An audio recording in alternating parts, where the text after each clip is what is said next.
Assalamualaikum warahmatullahi wabarakatuh. Kembali lagi dengan saya Ervina Hasan.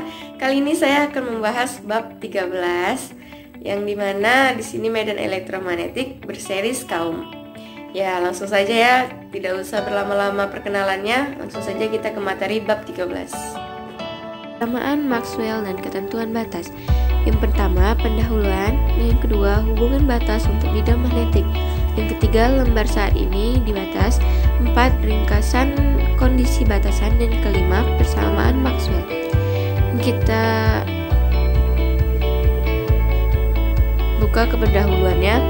Perilaku intensitas medan listrik E dan kepadatan fluks listrik D di seluruh antarmuka dari dua bahan berbeda diperiksa pada bab 7, di mana bidang-bidangnya statis. Yang serupa perawatan sekarang akan diberikan untuk kekuatan medan magnet H dan kepadatan fluks magnetik B.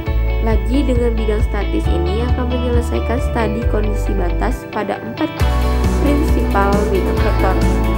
Dalam bab 12, di mana bidang variabel waktu diperlakukan kepadatan arus perpindahan JD adalah diperkenalkan dan hukum Faraday diperiksa.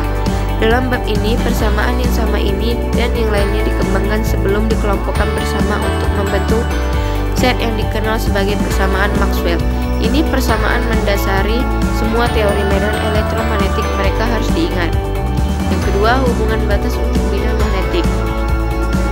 Ketika H dan B diperiksa di antarmuka antara dua bahan yang berbeda, perubahan tiba-tiba dapat diharapkan, mirip dengan yang dicatat dalam E dan D pada antarmuka antara dua dielektrik yang berbeda. Dilihat di bagian 7.7.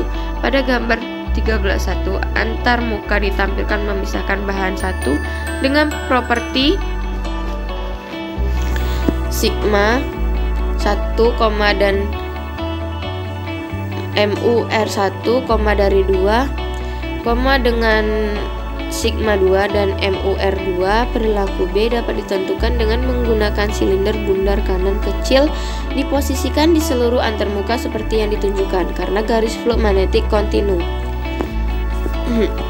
Kontur integral B kali ds sama dengan integral N1B1 kali ds1 tambah integral C1B kali ds tambah integral N2B2 kali ds2 sama dengan 0. Lanjutnya, dengan kata lain, komponen normal B adalah kontinu melintasi antarmuka. Perhatikan bahwa garis normal antarmuka dapat digunakan dalam menghitung Bn1 dan Bn2. Variasi dalam H di seluruh antarmuka diperoleh dengan penerapan hukum Ampere di sekitar A jalur persegi panjang tertutup, seperti yang ditunjukkan pada gambar 13.2 dengan asumsi tidak ada arus di antarmuka dan membiarkan persegi panjang menyusut ke 0 dengan cara biasa. 0 sama dengan kontur integral H kali dl menuju H L1 delta L1 kurang H L2 delta L2, di mana HL1 sama dengan HL2. Selanjutnya, lembar saat ini di batasan. Jika satu bahan di antarmuka memiliki konduktivitas bukan 0, arus dapat hadir. Ini bisa menjadi arus di seluruh materi. Namun yang lebih menarik adalah kasus lembaran saat ini di antarmuka. Gambar 13.3 menunjukkan lebar arus yang seragam dalam sistem koordinat yang ditunjukkan. Lembar saat ini memiliki kepadatan K sama dengan KOAY yang terletak di antarmuka X sama dengan 0 antara daerah 1 dan 2. Medan magnet H yang dihasilkan oleh lembaran ini diberikan oleh contoh 2 bagian 9.2. H aksen 1 sama dengan 1/2K XAN1 sama dengan 1/2K OAZ. H aksen 2 sama dengan 1/2K XAN2 sama dengan 1/2K 0 buka kurung min AZ tutup kurung. Lanjutannya, dengan demikian H aksen memiliki diskontinuitas tangensial besarnya kol pada antarmuka. Jika magnet kedua bidang H aksen yang timbul dari beberapa sumber lain, ada komponen tangensial akan kontinu di antarmuka medan magnet yang dihasilkan H sama dengan H aksen tambah H aksen 2. Ringkasan kondisi batasan. Lanjutnya, untuk tujuan referensi, hubungan untuk E dan D di antarmuka 2 di elektrik adalah ditunjukkan di bawah ini bersama dengan hubungan medan magnet BN1 sama dengan BN2, HT1 sama dengan HT2 yang itu bebas arus, H1 kurang H2 kali A N12 sama dengan K, yang dimana dengan sheet saat ini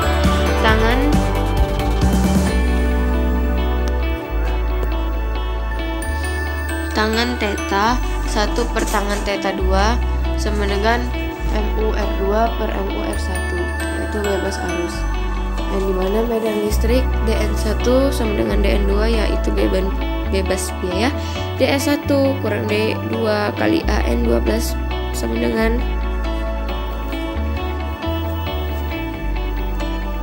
dengan rho S dengan muatan permukaan. ET1 sama dengan ET2 tangan sama dengan epsilon R2 dan epsilon R1, yaitu bebas biaya. Hubungan ini diperoleh dengan asumsi kondisi statis. Namun dalam bab 14 mereka akan melakukan ditemukan berlaku sama baiknya pada bidang variabel. Yang terakhir, persamaan Maxwell. Medan E statis dapat eksis tanpa adanya medan magnet. H sebuah kapasitor dengan muatan statis Q memberikan contoh. Demikian juga konduktor dengan arus konstan I memiliki medan magnet H tanpa bidang E, namun ketika bidang dengan variabel waktu H tidak bisa ada tanpa bidang E juga dapat ada tanpa bidang H yang sesuai. Sementara banyak informasi berharga yang diperoleh teori medan statis. Hanya dengan bidang variabel waktu dapat nilai penuh dari teori medan elektromagnetik menjadi diperagakan. Di sini eksperimen Faraday dan Hertz dan analisis teoritis Maxwell al bidang variabel waktu yang terlibat. Yang di sini persamaan Maxwell, nabla kali E sama dengan rho per epsilon 0. Nabla kali B sama dengan 0. Nabla kali E sama dengan kurang parsial B per parsial T. Nabla kali B sama dengan mu 0J tambah 1 per C kuadrat parsial E per parsial T.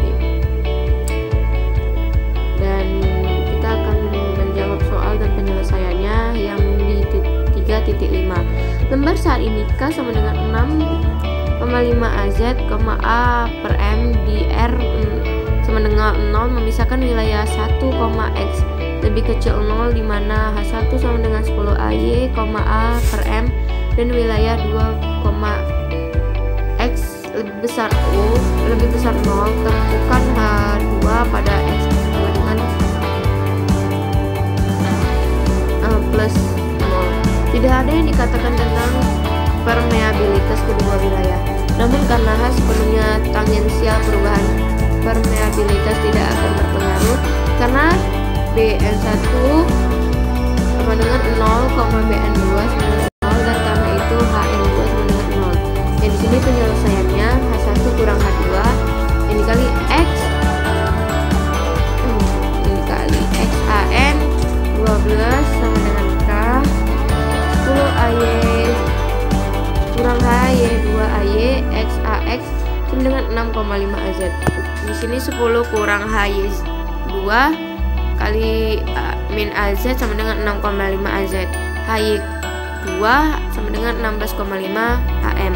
Jadi H2 sama dengan 16,5 AY yang satuannya A per M. Sekian penjelasan dari saya bab 13. Lebih dan kurang saya mohon maaf. Assalamualaikum warahmatullahi wabarakatuh.